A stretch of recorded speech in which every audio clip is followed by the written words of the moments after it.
Hey, aujourd'hui on va essayer de comprendre comment est-ce que vous, designer, vous pouvez multiplier par 3 votre nombre de clients en 30 jours. Ou au pire des cas, gagner entre 2 et 3 000 euros par mois grâce aux méthodes que je vais vous dévoiler aujourd'hui. L'idée avec ce nouveau format un peu plus spontané, face cam, c'est que je vous expose des astuces que vous pouvez mettre facilement en place de votre côté et rapidement en tirer de la valeur. D'ailleurs, si vous voulez rien rater des prochaines actus sur le branding, abonnez-vous. On le sait, en tant que designer, la concurrence, elle est vraiment rude. Que ce soit sur Malte, sur Fiverr ou même dans la vie en général, c'est vrai que c'est pas forcément évident de se distinguer de la concurrence. En plus de tout ça, on a la montée de l'intelligence artificielle et faut dire que ça aide pas vraiment les choses parce que ça nous met aussi plein de questions. Mais on se dit, mais est-ce qu'on va être remplacé par des machines? Est-ce que finalement mon métier a encore du sens? Et toutes ces questions, elles sont vraiment légitimes. C'est pas non plus évident de savoir comment se positionner en fait par rapport à tous ces concurrents. On sait que les entreprises qu'on a en face de nous, en général, elles reçoivent beaucoup de mails de prospection, donc finalement, c'est super difficile de savoir en fait comment se démarquer là au milieu. Après, il y a un autre aspect aussi qui est assez compliqué, et je pense que c'est le cas pour beaucoup d'entre nous, c'est que les techniques de prospection, en fait, ça fait peur. L'aspect où on doit approcher les gens à froid, c'est pas très humain et c'est pas quelque chose qui donne envie. Il y a aussi pas mal de gens qui savent même pas forcément comment s'y prendre en fait. Ok, je dois faire de la prospection, mais par où je commence? Qu'est-ce que je dois faire? Qu'est-ce qui fait du sens finalement? Comment est-ce que je peux rentrer en contact avec ces entreprises qui pourraient potentiellement être des clients? D'ailleurs, il y a une chose qui est fondamentale, je trouve, c'est que le manque de clients, ça devrait pas être le principal souci du designer. Je veux dire, notre but principal, c'est de pouvoir transformer des gens, de pouvoir créer des marques, de pouvoir créer des illustrations, et en fait de rendre un petit peu la vie plus belle des entreprises qu'on accompagne. Et si finalement notre peur principale, c'est justement cette acquisition client, ben on a de la RAM de cerveau qui est pas forcément disponible pour cet aspect où on doit vraiment donner le max de nos capacités pour créer des choses incroyables. Il y a beaucoup de designers talentueux qui luttent et qui galèrent à se mettre en avant. Donc le problème principal de tout ça, c'est qu'ils ont de la peine de convaincre leurs prospects de la qualité de leur travail et donc d'avoir plus de clients. Et d'ailleurs, je trouve que c'est bien normal parce qu'en fait, dans nos études, dans les entreprises dans lesquelles on a bossé, etc., personne ne nous l'a vraiment appris. Moi, je pars vraiment du principe que c'est pas une question de talent, mais plutôt une question de méthode. Et c'est justement ce qu'on va voir aujourd'hui.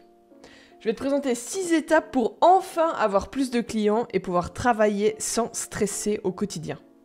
La première étape qui est super importante, c'est de connaître ton avatar par cœur. Alors oui, on répète tout le temps les mêmes choses à ce niveau-là, mais c'est crucial.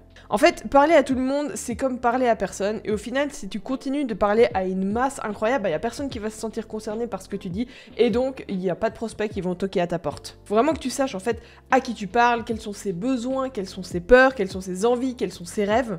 Toutes ces questions théoriques, en fait, qui vont te permettre d'avoir de la matière pour ensuite creuser sur comment atteindre ces personnes-là et comment leur parler directement. Ensuite, l'étape numéro 2, c'est d'avoir un positionnement qui soit unique. Pour ça, moi, ce que je te conseille, c'est vraiment de faire un benchmark, donc une sorte d'étude de la concurrence. Essaye de poser entre 3 et 5 concurrents proches de toi. À partir de là, étudie ce qu'ils font, étudie ce qui marche, étudie ce qui marche pas.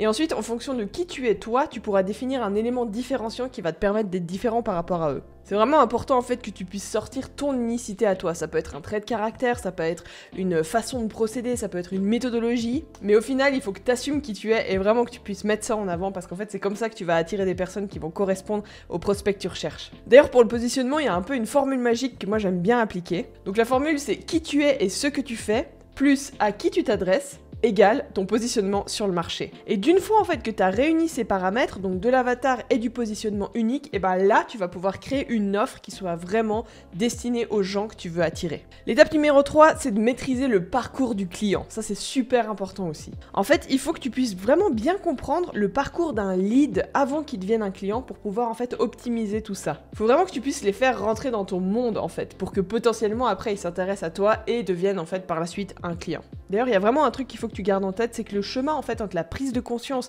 d'un besoin et l'achat, il peut être super long, il peut vraiment varier en fonction de ce que toi tu vas proposer. Par exemple, quand tu vas au supermarché, tu sais, il y a ce petit étalage juste à côté de la caisse où il y a plein de chocolat. Bah là, la prise de décision, elle est super rapide. Tout à coup, t'es en train de payer tes courses, tu dis « Ah ok, bah j'ai envie de ça, je le prends. » Alors qu'en fait, typiquement, quand toi, tu vends des produits, tu vends des services qui sont peut-être à plus de 1000 euros, bah en fait, la personne que t'as en face, c'est normal qu'elle ait besoin de plus de temps pour convertir et pour passer à l'acte d'achat. Donc il faut vraiment que tu puisses capter ça et comprendre tout ce processus par lequel va passer ton client. Si tu comprends pas ça, tu pourras pas être capable de vraiment l'optimiser pour qu'en fait, la personne arrive au fait où « Ok, là, je veux acheter à cette personne-là. » L'étape numéro 4, ça va être de créer une machine à leads. Le but en fait de ça, c'est de mettre un système qui te permette de convertir des leads froids en leads chauds et donc après en clients. L'étape numéro 5, ça va être de choisir une méthode de prospection qui te fait kiffer. Est-ce que tu aimes parler, partager, créer du contenu? Peut-être que le personal branding, c'est un truc qui va vraiment être fait pour toi. Est-ce que tu aimes le côté un peu plus analytique, démonstration de ce que tu sais faire? Peut-être qu'à ce niveau-là, ce qui peut être intéressant pour toi, c'est de mettre en avant un portfolio avec des analyses poussées, en mettant vraiment aussi en avant quels ont été les défis en fait de ce mandat et quelles solutions tu as apportées toi. Donc vraiment dans une idée beaucoup plus analytique que juste un portfolio pour montrer ton travail. Si tu aimes les méthodes un peu plus spontanées, par exemple en contact direct avec le client, tu vas pouvoir passer par une méthode un peu sympathique où l'idée c'est d'utiliser un support comme Loom par exemple et de créer des vidéos en fait qui vont attirer la curiosité de ton prospect et lui donner envie de te contacter pour en savoir un peu plus sur ce que tu fais. C'est aussi vraiment une occasion cool parce qu'en fait, je trouve que ça permet de nous donner de la valeur finalement à la personne qu'on a en face et de s'en sentir un peu plus légitime avec cette impression de faire de la prospection froide. Là non, en fait on apporte une vraie valeur et donc personnellement ça m'a vraiment aidé à casser des barrières. Peut-être que toi ce que t'aimes c'est entretenir des discussions, écrire des messages aux gens que t'as en face. Mais là, ce que tu peux mettre en place, c'est typiquement des techniques de prospection inversée, où en fait, tu vas vraiment t'intéresser aux besoins et aux défis actuels de la personne, et ensuite, au bout d'un moment, potentiellement proposer tes services ou ton offre. Ou alors peut-être t'es quelqu'un qui aime les gens et qui aime entretenir les liens et les réseaux. Et là, ce qui peut être sympa, c'est de mettre un système de recommandations en avant, où tu vas utiliser en fait tous les gens autour de toi avec qui tu as déjà eu des contacts pour qu'ils deviennent des sortes de mini-ambassadeurs de ton entreprise et de ta marque et qui, eux, vont faire rayonner ce que tu fais au-delà de tout ça. On peut aussi imaginer des systèmes d'affiliation et de commission pour ce genre de personnes. Mais c'est une méthode ultra puissante parce qu'en fait, plus t'as de personnes, plus eux ont de personnes autour d'eux, plus finalement, il y a des gens qui vont entendre parler de toi et de ce que tu fais. Et la dernière étape, c'est d'ajouter du fun dans ta prospection.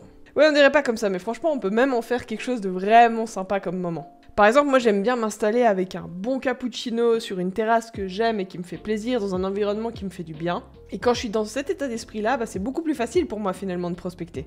En fait, l'histoire du contexte, je trouve, il faut aussi un petit peu hacker son cerveau pour avoir l'impression en fait que ça devient un bon moment. Et plus être dans une dynamique où on se dit « Oh mon dieu, je vois le mot prospection et ça me fout des boutons partout sur la tête ». Tu peux aussi essayer d'analyser un petit peu tes niveaux d'énergie dans la journée. Peut-être qu'en début d'après-midi, toi t'es à un pic de productivité, essaye vraiment de mettre à ce moment-là la prospection. C'est vrai que moi, au tout début que je me suis lancée, j'ai vraiment galéré parce que j'ai essayé des méthodes beaucoup plus froides en fait, des contacts par mail, du contact par téléphone et ça m'a pas du tout correspondu. Ça me crée vraiment un sentiment d'être un peu un imposteur là au milieu et de pas du tout être légitime finalement de contacter ces gens-là. Donc au final, j'imagine que ça se ressentait et en fait que je me sentais pas du tout alignée avec ce que je faisais et donc il y avait pas de résultat. Et du coup, c'est avec toutes ces galères que je me suis dit il faut vraiment que je puisse créer une nouvelle méthode avec laquelle en fait je me sens alignée et qui soit fun en fait à refaire chaque semaine parce qu'évidemment la prospection c'est quelque chose sur la durée donc il faut être capable de le mettre en place chaque semaine. Donc autant que ce soit un peu sympa. C'est une méthode qui m'a permis d'attirer plus de 50 clients ces 3 dernières années.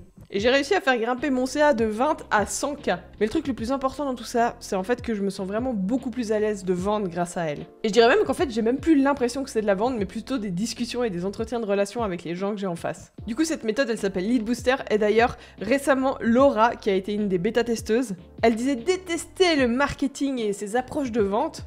Et ensuite, après la formation, elle a dit que ça avait complètement démystifié tout ça, et même qu'elle commençait à apprécier la prospection. Donc si vous voulez transformer votre approche client, Lead Booster peut vraiment vous intéresser. Ça va vous permettre en fait de maîtriser l'art de comment bien vous connecter avec vos prospects et réussir en finalité, à les transformer en clients. Bien sûr, je vous mets le lien dans la description si ça vous intéresse. En tout cas, j'espère déjà que ces 6 étapes pour vous aider à ce que la prospection soit un peu moins douloureuse au quotidien. N'hésitez pas à me faire un retour sur ce nouveau format un peu plus spontané, et je vous dis à bientôt pour une nouvelle vidéo. Allez, salut!